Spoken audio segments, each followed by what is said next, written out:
এবার নবীজি বললেন, আশহাদু আন্না মুহাম্মাদার রাসূলুল্লাহ। আবু মাহজুরাও বলল, আশহাদু আন্না মুহাম্মাদার রাসূলুল্লাহ। এই পর্যন্ত বলার পরে নবীজি ওনার হাত মোবারক সরিয়ে আবু মাহজুরাকে বলল, আবু মাহজুরা এবার বাড়িতে চলে যাও।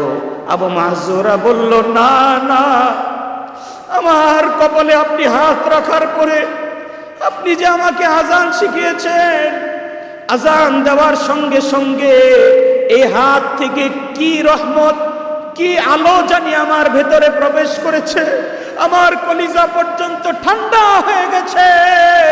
ওগো নবীজি, এতদিন পর্যন্ত না বুঝে আপনাকে নিয়ে অনেক কথা বলেছি, আর কোনোদিন এগুলা বলবো না, আর ওয়াদা দিলাম আর কোনোদিন আপনাকে ছেড়ে জীবনে কোথাও আমি আর যাব না। সুবহানাল্লাহ।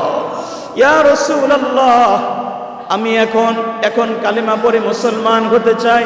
নবীজি বললেন, তুমি আমার সঙ্গে পড়ো, লা ইলাহা ইল্লাল্লাহ মুহাম্মাদুর রাসূলুল্লাহ